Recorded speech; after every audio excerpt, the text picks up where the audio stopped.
Assalamualaikum warahmatullahi wabarakatuh. Perkenalkan, nama saya Habibatur Rohmah dari Sekolah Tinggi Ilmu Tarbiyah Al-Fatah, Siman Sekaran, Lamongan. Yang saya hormati kepada Bapak Nurdi, SAG MPD, selaku dosen pengampuh mata kuliah Sejarah Pendidikan Islam, dan tak lupa pula seluruh civitas Sekolah Tinggi Ilmu Tarbiyah Al-Fatah yang saya banggakan. Baiklah, dalam video kali ini saya akan sedikit menjelaskan tentang sejarah pendidikan Islam pada masa Rasulullah. Sejarah pendidikan Islam pada masa Rasulullah. Sejarah pendidikan Islam pada hakikatnya tidak terlepas dari sejarah Islam. Periodisasi sejarah pendidikan Islam dapat dikatakan berada dalam periode sejarah Islam itu sendiri. Harun Nation membagi sejarah Islam ke dalam 3 periode, yaitu periode klasik, pertengahan, dan modern. Kemudian perinciannya dapat dibagi menjadi 5 masa, yaitu pada masa hidupnya Nabi Muhammad SAW pada tahun 571 sampai 632 Masehi. Kedua, pada masa Khulafaur Rasyidin pada tahun 632 sampai 661 Masehi. Ketiga, masa Umayyah di Damsyik berlangsung sejak tahun 661 sampai 750 Masehi.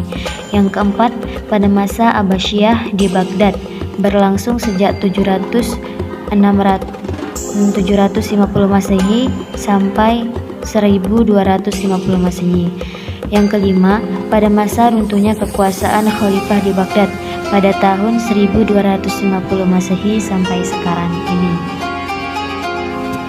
Adapun secara khusus, pertumbuhan dan perkembangan pendidikan Islam dibagi ke dalam 5 periode, yaitu periode pembinaan pendidikan Islam. Periode ini berlangsung pada zaman Nabi Muhammad SAW. Yang kedua, periode pertumbuhan pendidikan Islam yang berlangsung sejak wafatnya Nabi Muhammad sampai akhir Bani Umayyah yang ditandai dengan berkembangnya ilmu-ilmu nakliyah. Yang ketiga, periode kejayaan atau puncak perkembangan pendidikan Islam yang berlangsung sejak bermulanya Daulah Abbasiyah sampai dengan jatuhnya Baghdad yang diwarnai oleh berkembangnya ilmu akliyah dan timbulnya madrasah, serta memuncaknya perkembangan kebudayaan Islam. Yang keempat, periode kemunduran pendidikan Islam, yaitu sejak jatuhnya Baghdad sampai jatuhnya Mesir ke tangan Napoleon yang ditandai dengan runtuhnya sendi-sendi kebudayaan Islam dan berpindahnya pusat-pusat perkembangan kebudayaan ke dunia barat.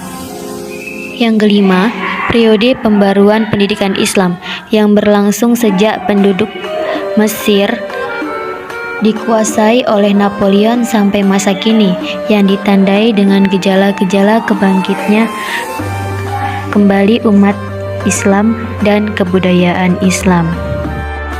Dalam sejarah pendidikan Islam di masa Rasulullah memiliki 2 periode, yaitu periode Mekah dan Madinah. Pendidikan Islam pada masa Rasulullah di Mekah sebelum Nabi Muhammad memulai tugasnya sebagai Rasul, yaitu melaksanakan pendidikan Islam terhadap umatnya.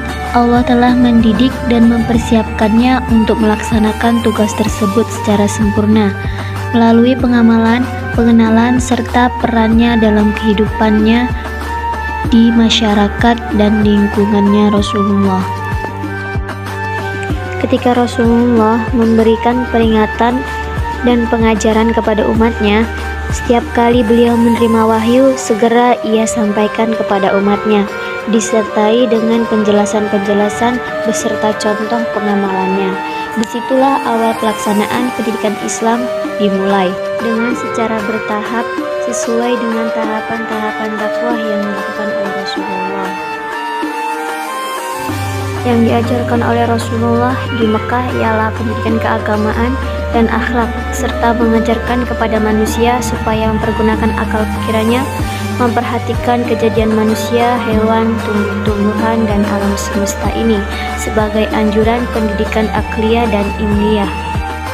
Adapun tahap pendidikan Islam di Mekah itu terbagi menjadi 3, yaitu tahap sembunyi-sembunyi, tahap terang-terangan, dan tahap seruan dan ajakan. Tahap sembunyi ini dilakukan dengan cara diam-diam di lingkungannya Rasulullah di antara orang-orang terdekatnya. Dan kedua itu tahap terang-terangan.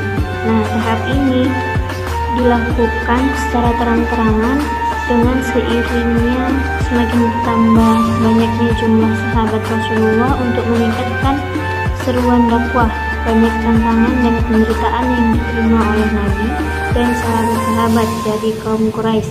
Namun hal itu tidak menggoyahkan semangat untuk mempelajari ajaran Islam dan terus berdakwah. Dan tahap yang ketiga yaitu tahap seruan atau ajakan. Nah, tahap ini dilakukan pada musim haji, ketika banyak kaum di luar Mekah berdatangan untuk melaksanakan haji. Pada tahap inilah berkat semangat dan tinggi dari para sahabat. Selanjutnya, pendidikan Islam pada masa Rasulullah SAW di Madinah.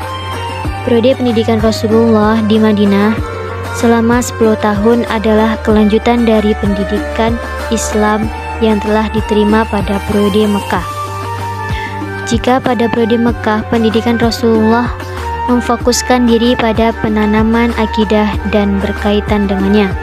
Pada periode Madinah, lebih menyempurnakan proses pendidikan terdahulu, yaitu pembinaan pendidik difokuskan pada pendidik sosial dan politik dalam arti yang luas.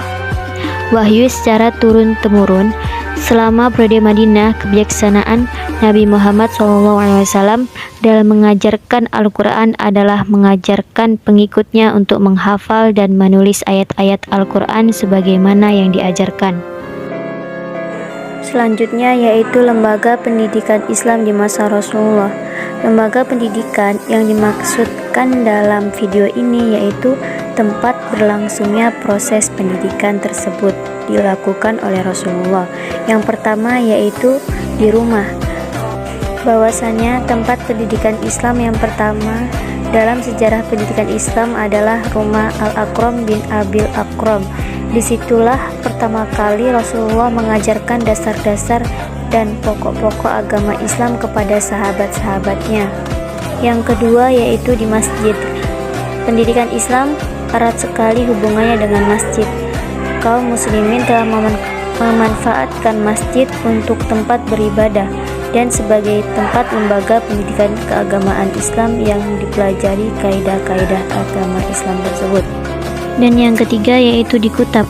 Kutab itu tempat sekolah anak-anak yang sudah ada di negeri Arab sebelum datangnya Islam, namun belum dikenal secara luas. Kutab ini awalnya sebagai tempat belajar menulis dan membaca. Setelah Islam datang, kutab dijadikan sebagai tempat mengajarkan Al-Quran dan agama. Di samping itu juga sebagai tempat menulis dan membaca. Selanjutnya yakni metode pendidikan Islam di masa Rasulullah. Metode yang digunakan oleh Rasulullah itu metode ceramah, dialog, diskusi atau tanya jawab, metode perumpamaan, metode demonstrasi, hafalan, kisah, dan eksperimen atau sosiodrama bermain peran. Dan yang terakhir yaitu adapun pendidik di masa Rasulullah. Yang menjadi pendidik di masa Rasulullah yaitu Rasulullah sendiri. Dan adapun yang menjadi peserta didik adalah para sahabat dan orang-orang Islam pada umumnya. Sekian dari penjelasan saya. Semoga video ini dapat bermanfaat bagi kita semua. Saya akhiri. Wassalamualaikum warahmatullahi wabarakatuh.